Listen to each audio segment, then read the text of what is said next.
Deixa eu ver, eu preparei várias perguntas aqui. Como que você escolhe as empresas para compor sua carteira? Você foi lá, comprou a Speech e falou, foda-se, eu vou na bota da Speech? Pode mandar real aqui pra rapaziada. Não.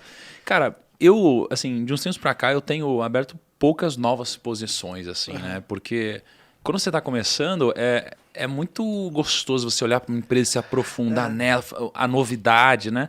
Com o passar do tempo, chega uma hora que você começa a olhar para as novas e começa a deixar de acompanhar as antigas. Então você começa a ter muita diversificação, né? Então a minha tendência hoje está uma tendência de começar a diminuir um pouco mais e concentrar um pouco mais as posições, né? Mas, cara, como que eu escolho, né? Eu penso primeiro numa alocação muito estrutural, né, cara? Então, assim, poxa, dentro das classes que eu tenho, né, de ações, real estate, etc., eu geralmente tendo a pegar ações de segmentos diferentes. Tá? E eu geralmente tendo a excluir empresas muito grandes também da minha análise. Eu gosto de empresas menores. Tá? Porque as empresas grandes elas têm mais simetria. As empresas menores têm mais assimetria. Né? Então, por exemplo, você vai pegar uma Petrobras, não sei, deve ter talvez 30 casos de análise cobrindo, não sei. Sim. Aí você pega uma empresa pequena, na época que eu comprei a primeira vez Sinqia, devia ter uma casa de análise cobrindo Sinqia. Então, você tem muito mais assimetria, o preço está muito mais errado, ou para cima ou para baixo. Né? Então, você tem prêmios maiores. Porque como as empresas são menores, cara, os grandes investidores nem conseguem olhar para elas. O Itaú da vida, por exemplo, 100% das casas e bancos cobrem, né? Então, dificilmente você vai descobrir alguma coisa que ninguém nunca viu, né? Exatamente. Muito difícil. Ainda mais você, cara, uma pessoa normal, com pouco tempo, olhando para isso quase como que um hobby para olhar para uma parte pequena da sua... Cara, é nada. E aí a parte de dividendos você foca em fundos imobiliários, então. A parte de ações é meio que de crescimento, a parte de rentabilizar mesmo, receber dividendos, você foca em FIIs, basicamente. E aí, cara, geralmente o que eu faço, né? Eu pego alguns segmentos e eu começo a fazer alguns filtros, primeiro por múltiplos, né? Então, dependendo do segmento, eu faço alguns filtros diferentes. Né? Então, geralmente eu tenho um filtro de ROI, né? Geralmente eu filtro ali um ROI de 15% até uns 40%. Aí, já fiz um filtro inicial. Endividamento, cara, não quero uma empresa com endividamento muito superior a 3 vezes o EBITDA, entendeu? Para mim já começa a ter um certo grau de... que é preocupante. Eu vou afunilando, né? Eu vou pegar um PL. Cara, para mim o PL não precisa ser baixo, porque eu busco empresas que crescem mais do que a média, então o PL vai ser um pouco mais alto, só não pode ser um PL negativo. Para mim, geralmente, eu quero empresas que tenham um EBITDA positivo, não quero empresas que... cara, tem algum tipo de prejuízo muito forte. Tá? Cara, eu faço um filtro de preço sobre valor patrimonial. Para mim, eu não olho para dividend yield, geralmente nessas empresas. Começo a olhar um pouco, cara, para índice de liquidez, para ver, poxa... se você não vai distorcer o mercado. Não necessariamente. Eu tiro o que é muito líquido. Né? Tá. E, cara, e aquilo que é zero líquido. Né? E eu começo a chegar a menos opções.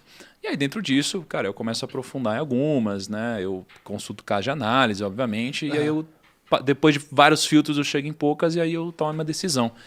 E aí, quando vem a minha decisão, aí vem uma decisão que aí sim envolve um pouco mais o lado empreendedor do Thiago. Sim. Que aí eu penso na empresa como, cara, uma iniciativa empreendedora depois disso. Você né? como sócio mesmo. Isso, exatamente. Se a empresa realmente, cara, se faz sentido, se os caras vão crescer, né? Se eles têm tamanho de mercado, se o modelo de negócio está validado, se eles crescem com margem, né? Se tem muita competição. E aí eu tenho um certo acesso que me dá alguns benefícios, então geralmente eu vou na empresa, sabe? Eu ligo, eu converso com a turma, Legal.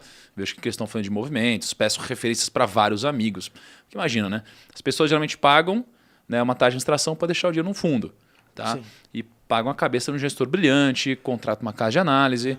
Cara, eu vou perguntando pro gestor, o que você acha disso? Analista, o que você acha disso? Amigos e tal. E aí eu vou ajudando a formar a minha opinião. Né? Ô, Pete, você perguntou para ele sobre a questão de que empresas que fazem tal. Aí você falou que não quer também ter muitas empresas pela impossibilidade de acompanhar, até com a tua rotina. Existiria um número bom, ou ótimo, ou mínimo, ou máximo de ativos que você acha que o cidadão comum, o afegão médio aqui, deveria ter, ou mínimo, por exemplo? Tipo, dá para ter uma carteira só com 3 ações e sentar em cima? Ou ter 25 ações é muito? O que você poderia falar sobre isso? Cara, assim, se a gente pudesse prever o futuro, a gente escolheria uma única ação, né? Como a gente não consegue fazer isso, a gente tende a diversificar. E aí, até puxando um pouco da conversa que eu tive com o Ray Dalio, ele diz o seguinte, né? A diversificação é uma ótima forma de você diminuir o risco e manter o retorno. Tá?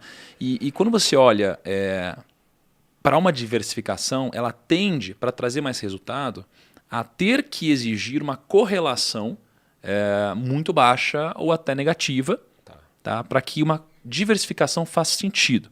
Então, por exemplo, se eu tiver Itaú, Bradesco, Santander, Banco do Brasil, eu não estou diversificando. Porra nenhuma. Né? Então, eu preciso pegar, primeiro, ativos que eles estão descorrelacionados.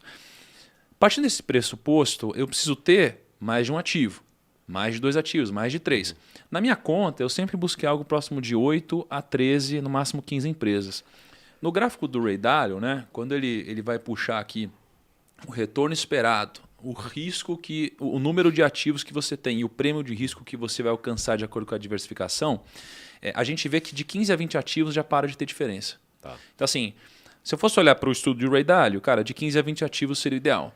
Se eu fosse pegar um pouco do que eu me sinto confortável, meu dia a dia, sei lá, minha pouca experiência, eu diria que de 8 a 15, 13 ativos ali é uma coisa boa. Agora, se você tem muita convicção e quer gerar um alfa muito maior, cara, aí, poxa, é coisa de 5 ativos, 6 ativos. Entendeu? Que aí um vai porrar, a tua carteira vai... Só que aí se aí isso é muito risco. Uma empresa entrou em recuperação judicial e a outra tá indo mal, acabou a carteira. Né? Exatamente. Só que aí não o é cara para tem ofegar o muito, médium. O cara tem muito... É tipo o Buffett, ele entra... mas o Buffett tem uma posição grande concentrada na carteira, mas aí naquela empresa ele tem o presidente do conselho, ele tem o cara do não sei o quê, ele indicou o diretor financeiro, ele indicou, e aí acaba sendo assim, né?